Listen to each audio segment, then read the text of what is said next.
Assalamualaikum warahmatullahi wabarakatuh. Jadi teman-teman ketemu lagi di mata kuliah pemrograman berorientasi objek. Nah, pada pertemuan kali ini kita akan membahas lebih spesifik lagi tentang apa yang dimaksud dengan object oriented programming atau pemrograman berorientasi objek. Nah, sebagaimana kita ketahui ya, pemrograman berorientasi objek ini diciptakan untuk mempermudah pengembangan program dengan cara mengikuti model yang telah ada dalam kehidupan nyata. Nah, itu poinnya.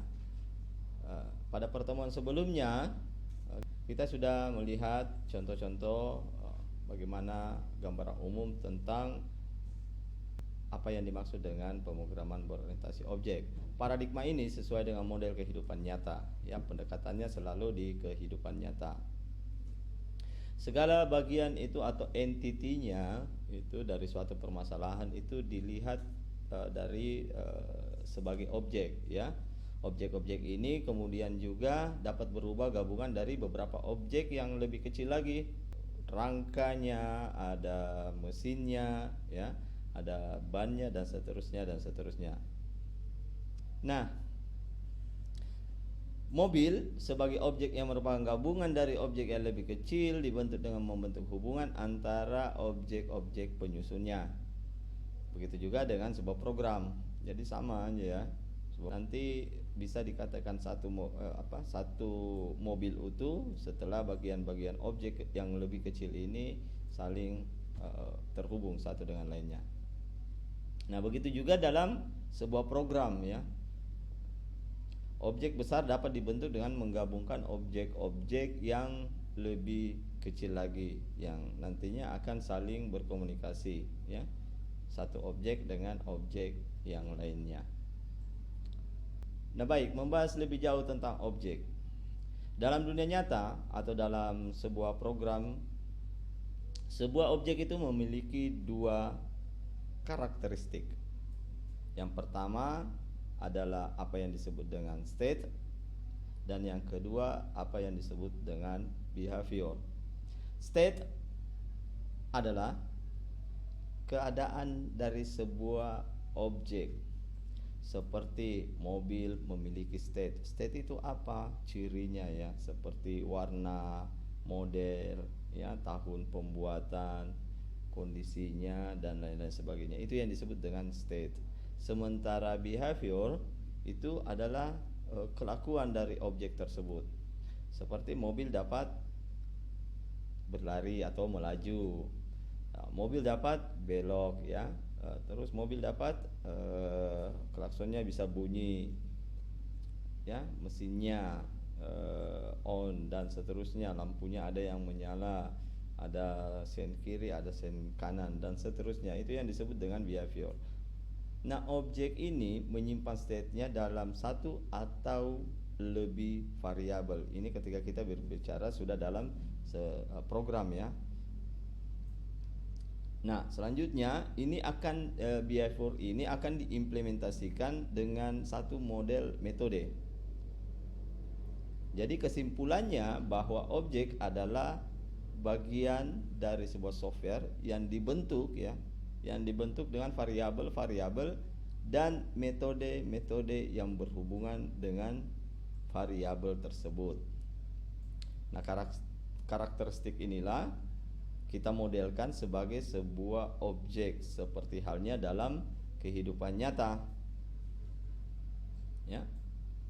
Jadi itu gambaran dari objek yang kita maksud dalam pemrograman berorientasi objek. Hal lainnya dari object oriented programming adalah apa yang disebut dengan kelas. Jadi di pertemuan awal sudah saya gambarkan secara umum apa yang dimaksud dengan kelas. Nah, kelas dalam hal ini kalau kita lebih spesifik itu seperti sebuah cetakan, ya, atau template untuk membuat satu objek. Jadi diibaratkan sebuah rumah yang digunakan untuk membangun ratusan rumah, ya. Diibaratkan sebuah rancangan rumah, ya, Jadi satu rancangan rumah kita merancang cuma satu ya, menggambar satu rumah, tetapi itu bisa digunakan, bisa membangun banyak rumah yang sama seperti itu. Biasanya kalau di kompleks ya, kalau ada kompleks perumahan itu cuma satu gambarnya, satu gambar rumah, tetapi banyak diimplementasikan nanti di sekian puluh atau bahkan sekian ratus bahkan sekian ribu rumah yang sama ya bentuknya di perumahan itu seperti itu.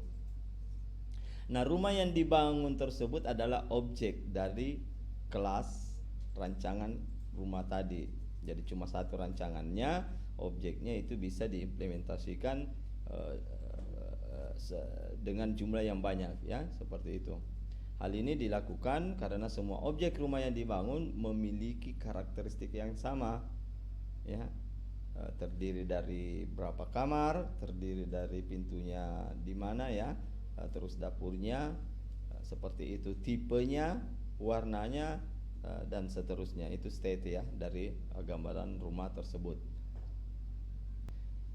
Jadi kesimpulannya adalah kelas merupakan satu rancangan dari sebuah objek yang nantinya objek-objek yang lahir dari rancangan kelas ini itu memiliki karakteristik sesuai dengan rancangannya ya.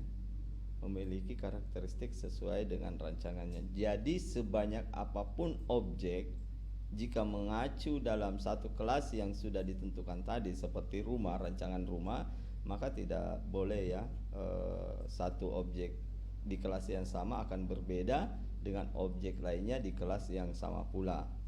Nah, inilah yang tadi kita sebut dengan rancangan kelas ini sebagai blueprint.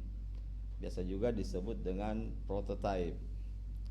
Nah, di dalam program itu bisa didefinisikan sebagai sebuah variabel dan metode yang sama untuk semua objek yang sejenis.